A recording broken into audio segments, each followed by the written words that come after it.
Hello friends, welcome back to the channel. तो दोस्तों, आज के इस वीडियो में हम डिस्कस करेंगे 25 अप्रैल के मोस्ट इंपॉर्टेंट करंट अफेयर्स को। अगर आप इसकी पीडीएफ फाइल चाहते हैं तो आप हमारे टेलीग्राम चैनल को ज्वाइन कर लीजिए। वहां पर आपको पीडीएफ उपलब्ध करा दी जाती है। और अगर आप घर पर बैठकर अपने एग्जाम्स की तैयारी करना चाहते हैं तो आप हमारे मोबाइल ऐप को विजिट कर सकते हैं। यहाँ पर आपको फ्री स्टडी मटेरियल और साथ में प्रीमियम क्लासेस उपलब्ध कराई जाती है। सबसे पहले हम देखेंगे अपना कल का अभ्यास प्रश्न, जिसका उत्तर आप सभी को नीचे कमेंट बॉक्स में लिखना होता है। और कुछ स्टूडेंट्स जो हैं अपना उत्तर जो है डेली कमेंट बॉक्स में लिख रहे हैं, लेकिन बहुत से ऐसे लोग हैं जो वीडियो डेली देख रहे हैं, वीडियो को लाइक भी कर रहे हैं, लेकिन अपना उत्तर जो है कमेंट बॉक्स में नहीं लिख रहे हैं। तो मैं उन सबसे कहना चाहता हूँ कि आप सभी भी अपना उत्तर नीचे कमेंट बॉक्स में जरूर लिखिए। तो हम अपना प्रश्न डिस्कस कर लेते हैं। हाल ही में जारी वर्ल्ड प्रेस फ्रीडम इंडेक्स में भारत का क्या स्थान रहा है? तो भारत को यहाँ पर 142वां स्थान प्राप्त हुआ है। आगे डिटेल्स देखते हैं। अंतर्राष्ट्रीय जो संस्था है रिपोर्टर्स विदाउट बॉर्डर्स, इसके द्वारा ये रिपोर्ट जारी की जाती है। कौन सी रिपोर्ट? विश्व प्रेस स्वतंत्रता सूचकांक। एंड रिपोर्ट के मुताबिक जो है Bharat world press freedom index में 2 पायदान खिसक गया है। पिछले बार जो भारत की रैंकिंग थी 140वीं थी, और इस बार भारत को जो है 142वां स्थान प्राप्त हुआ है 180 देशों में से। याद रखिएगा, इस बार की रैंकिंग की अगर बात करें तो भारत को यहाँ पे 142वां स्थान प्राप्त हुआ है। और इससे पहली बार जो मतलब इससे पिछली जो रैंकिंग निकली थी तब भारत को 140वां स्थान प्राप्त हुआ था। याद रखिएगा। और टोटल 180 देशों की यहाँ पे रैंकिंग की गई है। जारी कौन करता है? Reporters without border. याद रखिएगा, इसका मुख्यालय जो है फ्रांस के पेरिस में है। एंड लगातार चौथी बार नॉर्वे जो है पहले स्थान पर बना रहा है, और नॉर्थ कोरिया जो है सबसे निचले स्थान पर है, और दूसरे स्थान पर है फिनलैंड, और तीसरे स्थान पर है डेनमार्क। तो इन सबको आप याद रखिए। आगे देखते हैं और एक दो प्रश्न जिसका उत्तर आपको मैंने वीडियो के बीच में पूछा था। तो यहाँ पे आज नाम है मीसा पटेल का। तो मैंने 2 प्रश्न पूछे थे। एक तो पूछा था विश्व ब्रेल दिवस के बारे में, जो कि 4 जनवरी को मनाया जाता है। और दूसरा पूछा था ईरान द्वारा बनाए गए रोबोट के बारे में जो 100 भाषाएं बोल सकता है। तो इसका नाम मैंने आपसे पूछा था, तो इसका नाम क्या है? सुरेना। याद रखिएगा। ये रोबोट किस देश के द्वारा बनाया गया है? तो ईरान के द्वारा बनाया गया है। याद रखना है आपको। आगे देखते हैं। आगे आपका कल के प्रश्नों का रिवीजन है, तो एक बार रिवीजन कर लेते हैं। प्रतिवर्ष विश्व पुस्तक एवं कॉपीराइट दिवस कब मनाया जाता है? तो ये मनाया जाता है 23 अप्रैल को। किसके द्वारा कोविड-19 के बारे में चेतावनी देने के लिए वॉश करो ऐप विकसित किया गया है? तो ये किया गया आईआईटी दिल्ली के द्वारा। किसे बीडब्ल्यूएफ के आईएम बैडमिंटन जागरूकता अभियान के एम्बेसडर्स में शामिल किया गया है? तो यह है पीवी सिंधु। और आप मुझे कमेंट बॉक्स में लिखकर बताएंगे कि हाल ही में एक पीवी सिंधु के ऊपर पुस्तक लिखी गई है, तो उस पुस्तक का नाम और लेखक का नाम दोनों का जो है कमेंट बॉक्स में लिखकर बताना है। अगला प्रश्न देखते हैं। किस देश द्वारा नूर नामक सैन्य सैटेलाइट सफलतापूर्वक लॉन्च किया गया है? तो है ईरान। किस टेक कंपनी ने रिलायंस जियो में 9.99% की हिस्सेदारी खरीदी है? तो है फेसबुक। आगे देखते हैं। किस देश में दुनिया का सबसे बड़े फुटबॉल स्टेडियम का निर्माण शुरू हुआ है? तो ये है चीन। मानव संसाधन मंत्रालय द्वारा ई लर्निंग कंटेंट में योगदान देने के लिए कौन सा राष्ट्रीय कार्यक्रम शुरू किया गया है? तो यह है विद्यादान 2.0। किस देश ने औषधीय उपयोग के लिए भांग की खेती को वैध किया है? तो यह है लेबनान। किस राज्य ने रैपिड स्क्रीनिंग के लिए तिरंगा नामक वाहन को लॉन्च किया है? तो यह है केरल। किस पुस्तक ने विलियम ई कोल्बी पुरस्कार जीता है? तो इस पुस्तक का नाम है मिडनाइट इन चेरनोबिल। अब हम देखेंगे आज का करंट अफेयर्स, और पहला प्रश्न है महत्वपूर्ण दिवस से रिलेटेड। प्रश्न क्या है? प्रतिवर्ष राष्ट्रीय पंचायती राज दिवस कब मनाया जाता है? तो ये प्रतिवर्ष 24 अप्रैल को मनाया जाता है। याद रखिएगा, 24 अप्रैल को हम राष्ट्रीय पंचायती राज दिवस मनाते हैं। और 24 अप्रैल को ही महान क्रिकेटर सचिन तेंदुलकर जी का जन्म दिवस होता है, इनका भी नाम याद रखिएगा। और सचिन तेंदुलकर को 2014 में भारत रत्न से सम्मानित किया गया था, और ये पहले व्यक्ति हैं जिन्हें खेल जगत से भारत रत्न मिला है। याद रखिएगा, मतलब कहने का यह है कि ये पहले व्यक्ति हैं जो खिलाड़ी हैं और इन्हें भारत रत्न से सम्मानित किया गया था। आगे देखते हैं डिटेल्स। यह दिन भारतीय संविधान के 73वें संशोधन अधिनियम 1992 के पारित होने का प्रतीक है, जो 24 अप्रैल 1993 से लागू हुआ था। पहला राष्ट्रीय पंचायती राज दिवस जो है 2010 में मनाया गया था। याद रखिएगा। और पूरे देश को चलाने में सिर्फ केंद्र सरकार या सिर्फ राज्य सरकार सक्षम नहीं हो सकती है, ऐसे में स्थानीय स्तर पर भी प्रशासनिक व्यवस्था जो है जारी जरूरी है। और इस काम के लिए बलवंत राय मेहता की अध्यक्षता में 1957 में एक समिति का गठन किया गया था, याद रखिएगा। और राजस्थान जो है देश का पहला राज्य बना था जहां पर पंचायती राज व्यवस्था लागू किया गया था। और भारत में राज्य व्यवस्था के अगर देख रेख में बात करें तो 27 मई 2004 में यहाँ पर पंचायती राज मंत्रालय को एक अलग मंत्रालय बनाया गया था। तो यहाँ पर एक लास्ट लाइन फिर से सुन लीजिए, भारत पंचायती राज व्यवस्था की देख रेख के लिए 27 मई 2004 को पंचायती राज मंत्रालय को एक अलग मंत्रालय बनाया गया था, याद रखिएगा।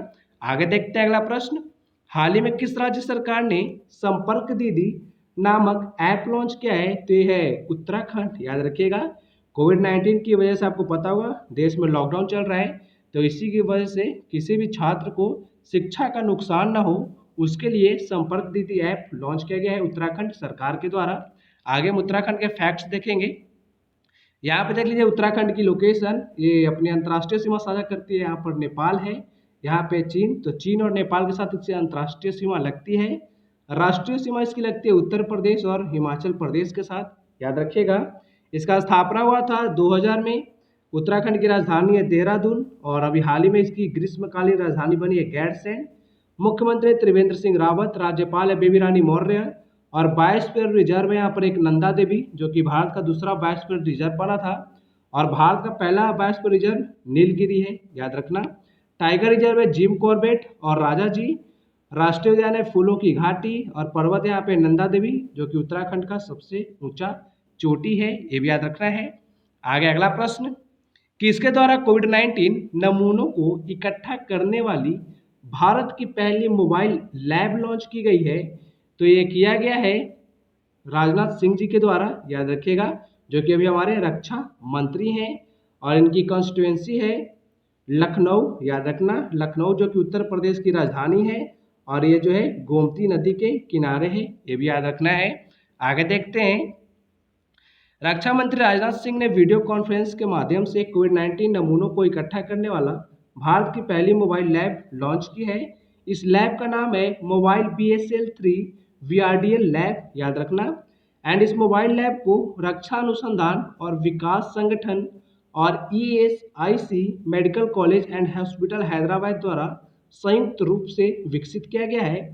एंड इस मोबाइल लैब सुविधा से क्या होगा, यहाँ पर एक दिन में 1000 से ज़्यादा नमूनों का परीक्षण किया जा सकता है, याद रखिएगा। आगे देखते हैं अगला प्रश्न, हाल ही में किस राज्य सरकार ने अपता मित्र ऐप लॉन्च किया है? तो ये लॉन्च किया गया है कर्नाटक के द्वारा, याद रखना। कर्नाटक के मुख्यमंत्री येदियुरप्पा जी और यहाँ के जो राज्यपाल हैं वो है वाजुभाई वाला।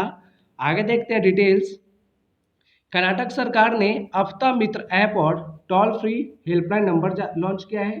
टोल फ्री नंबर कौन सा है? 14410, याद रखिएगा। और ऐप का नाम है अपता मित्र। यह सुविधा कोविड-19 के खिलाफ लड़ाई में राज्य के लोगों को सशक्त बनाने के लिए शुरू की गई है। और अगर हम कर्नाटक से रिलेटेड कुछ और महत्वपूर्ण बातों की बात करें तो जो भारतीय विज्ञान कांग्रेस का 107वां सत्र हुआ था, ये कर्नाटक की राजधानी बेंगलुरु में हुआ था, याद रखिएगा। भारतीय विज्ञान कांग्रेस की मैं 107वें सत्र की बात कर रहा हूँ। ये कहाँ पर हुआ था? बेंगलुरु की राजधानी, सॉरी कर्नाटक की राजधानी बेंगलुरु में हुआ था, उल्टा बोल दिया मैंने। कर्नाटक की राजधानी बेंगलुरु में हुआ था, याद रखना। और ये प्रधानमंत्री जो हमारे नरेंद्र मोदी जी हैं उन्होंने इसका उद्घाटन किया था, कब? 3 जनवरी 2020 में। और 2020 की थीम है ग्रामीण विकास के लिए विज्ञान और प्रौद्योगिकी। आपको कमेंट बॉक्स में लिखकर ये बताना है कि भारतीय विज्ञान कांग्रेस का 108वां सत्र कहाँ पर आयोजित किया जाएगा। 107वां मैंने आपको बता दिया, कर्नाटक की राजधानी बेंगलुरु में हुआ था। आपको बताना है कि इसका जो 108वां सत्र है वो कहाँ पर आयोजित होगा, कमेंट बॉक्स में लिखिएगा। आगे देखते हैं अगला प्रश्न, हाल ही में किसे IMMA का नया अध्यक्ष नियुक्त किया गया है? तो इनका नाम है राकेश शर्मा, यहाँ पे आप इनकी तस्वीर देख सकते हैं। डेविड ली के बारे में अगर बात करें तो इसे हाल ही में हुआवेई का CEO नियुक्त किया गया, हुआवेई जो इंडिया का है उसमें, याद रखिएगा। और कपिल देव त्रिपाठी जो है हाल ही में हमारे जो प्रेसिडेंट है रामनाथ कोविंद जी उनके सचिव बने हैं, ये भी याद रखना। और बिमल जुल्का के बारे में आप बताइए कमेंट बॉक्स में कि बिमल जुल्का जो है वर्तमान में भारत के क्या हैं, कमेंट बॉक्स में लिखिएगा। आगे देखते हैं डिटेल्स। पहले तो आप जो है IMA का फुल फॉर्म जान लीजिए। इसका पूरा नाम है international motorcycle manufacturers association. Details देखते हैं। बजाज ऑटो के जो एग्जीक्यूटिव डायरेक्टर हैं राकेश शर्मा, उन्हें अंतर्राष्ट्रीय मोटरसाइकिल निर्माता संघ IMMA का अध्यक्ष चुना गया है। इनका कार्यकाल जो है वो 2 साल के लिए होगा। अगला प्रश्न, Wuhan diary dispatches from a quarantined city के लेखक कौन है? तो इनका नाम है फेंग फेंग, याद रखिएगा। इन्होंने कोरोना वायरस के बारे में पुस्तक एक डायरी लिखी है वुहान डायरी के नाम से। आपको पता होगा कोरोना वायरस का जो एपी सेंटर है वो चीन का वुहान शहर ही है, तो उसी के ऊपर इन्होंने पुस्तक लिखी थी और इनको अभी जो है जान से मारने की धमकी दी गई है। तो ये पुस्तक काफ़ी ज़्यादा न्यूज में है, देख लीजिए details. Wuhan diary dispatches from a quarantine city, इसका पुस्तक का नाम है। लेखक का नाम है फेंग फेंग और इन्हें 2019 में लेखन के लिए चीन का जो सर्वोच्च सम्मान है वो प्रदान किया गया था, याद रखिएगा। और वुहान डायरी जैसे ही दूसरों देशों तक पहुंची, फेंग पर देश को बदनाम करने का आरोप लगाया गया है और वुहान की सच्चाई को सामने लाने पर उन्हें जान से मारने की धमकियां मिल रही है। तो पुस्तक ये काफ़ी ज़्यादा इंपॉर्टेंट है, याद रखिएगा। और लेखक का नाम है फेंग फेंग। आगे देखते हैं अगला प्रश्न। हाल ही में TCS ने किस देश में पहला पूर्ण डिजिटल बैंक लॉन्च करने की घोषणा की है? तो ये TCS के द्वारा किया गया है, टाटा कंसल्टेंसी सर्विसेज। और ये पहला बैंक कहाँ पर होगा? डिजिटल बैंक ये होगा इजराइल में, याद रखिएगा। TCS की अगर हम बात करें टाटा कंसल्टेंसी सर्विसेज की, तो इसका स्थापना हुआ था 1968 में, याद रखिएगा। स्थापना 1968 में। मुख्यालय इसका मुंबई महाराष्ट्र में है और इसके जो अभी चेयरमैन है उनका नाम है नटराजन चंद्रशेखरन, याद रखिएगा। और MD और CEO हैं राजेश गोपीनाथ, सबका नाम याद रखना है। आगे देखते हैं डिटेल्स। भारत की सबसे बड़ी सॉफ्टवेयर सेवा company Tata consultancy services Israel में पहली बार पूरी तरह डिजिटल बैंक तैयार करेगी। इसका इस्तेमाल जो है डिजिटल बैंकिंग कामकाज मंच के रूप में किया जाएगा और TCS के बैंक्स ग्लोबल बैंकिंग प्लेटफॉर्म से लैस होगा। यह जो है 40 वर्षों के दौरान इजराइल में बैंकिंग लाइसेंस पाने वाला पहला बैंक है और डिजिटल बैंक की शुरुआत 2021 से होगी। और इसके चेयरमैन कौन है? तो उनका नाम है शाकी ओरेन। आगे देखते हैं इजराइल को मैप में। तो इस मैप में पहले देखिए, अगर आप भारत से इधर आएंगे वेस्ट की तरफ यानी पश्चिम की तरफ, यहाँ पे तो आपको इजराइल मिलेगा। और यहाँ पे देख लीजिए इस मैप में ये है इजराइल, यहाँ पे देख सकते हैं व्हाइट कलर का जो है इजराइल है। यहाँ पे इसकी सीमा इजिप्ट से लगती है, यहाँ पे है जॉर्डन, यहाँ पे ब्लू जो है ये है पैलेस्टीन, ऊपर लेबनान है, याद रखिएगा। और यहाँ पे है सीरिया। राजधानी इसकी जेरूसलम, मुद्रा है शेकेल, प्रधानमंत्री बेंजामिन नेतन्याहू। और यहाँ पे देख सकते हैं मेडिटेरेनियन सी से ये लगा हुआ है, यहाँ पे देख सकते हैं। आगे देखते हैं अगला प्रश्न है, हाल ही में किस नदी पर कसोवाल ब्रिज बनाया गया है? तो कसोवाल ब्रिज जो है ये हाल ही में रावी नदी पर बनाया गया है, याद रखिएगा। और हाल ही में एक सुबनसिरी जो नदी है इस पर एक ब्रिज बनाया गया है अरुणाचल प्रदेश में, तो उसका नाम आप कमेंट बॉक्स में लिख कर बताइएगा। आगे देखते हैं डिटेल्स। सीमा सड़क संगठन जो है BRO, ये काम कौन से मंत्रालय के अंतर्गत करती है? तो ये रक्षा मंत्रालय के अंतर्गत काम करती है, याद रखिएगा। और इसी के द्वारा जो है ये पुल यानी ब्रिज निर्माण किया गया है।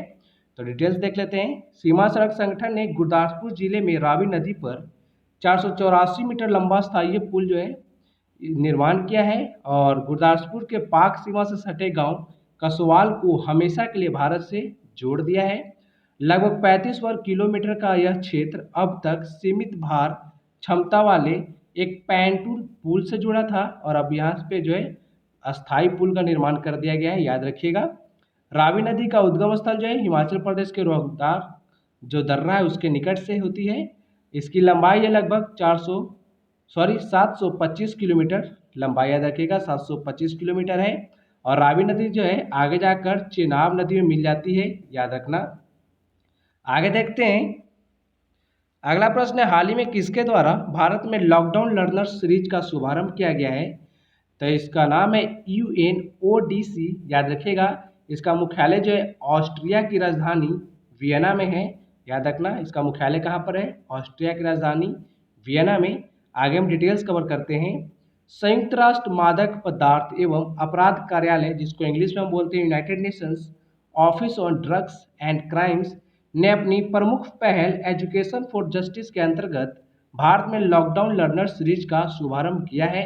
इस सीरीज का मकसद है कि महामारी के इस दौर में गरीब तबके को दिक्कतों के लिए समझ विकसित की जा सके, साथ ही उन्हें cyber crime, gender based violence, भेदभाव और भ्रष्टाचार जैसे मुद्दों के प्रति जागरूक बनाया जा सके। याद रखिएगा। आगे देखते हैं अगला प्रश्न। हाल ही में उषा गांगुली का निधन हुआ है। यह एक प्रसिद्ध क्या थी? तो ये एक निर्देशक थी। याद रखिएगा। यहाँ पे आप देख सकते हैं उषा गांगुली जी की तस्वीर। आगे देख लेते हैं इनके बारे में। जानी मानी रंगमंच निर्देशक, अभिनेता और सामाजिक कार्यकर्ता उषा गांगुली का निधन हो गया है। इन्हें 1998 में निर्देशन के लिए संगीत नाटक अकादमी पुरस्कार से सम्मानित किया गया था। इसके अलावा उन्हें पश्चिम बंगाल सरकार द्वारा गुड़िया घर नाटक के लिए सर्वश्रेष्ठ अभिनेत्री के रूप में भी सम्मानित किया गया था। याद रखिएगा।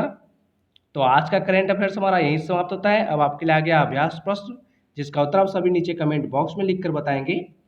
किस देश द्वारा नूर नामक सैन्य सैटेलाइट सफलतापूर्वक लॉन्च किया गया है? याद रखिएगा। ऑप्शन है जापान, ईरान, सऊदी अरब, बांग्लादेश। तो इसका उत्तर जो आप नीचे कमेंट बॉक्स में लिखेंगे और जो भी उत्तर इसका सही होगा उस देश की राजधानी, मुद्रा, वहाँ के राष्ट्रपति कौन है, सब लिखेंगे। और वो देश कौन कौन से देशों के साथ सीमा साझा करता है वो भी लिखिएगा। और इसका उत्तर आपको मैं कल बता दूंगा। और अगर आपको वीडियो अच्छा लगता है तो वीडियो को लाइक करिए, चैनल को सब्सक्राइब करिए और उत्तर कमेंट बॉक्स में लिखना ना भूलें। उत्तर जरूर लिखिएगा। तो thank you for watching video. Thank you so much.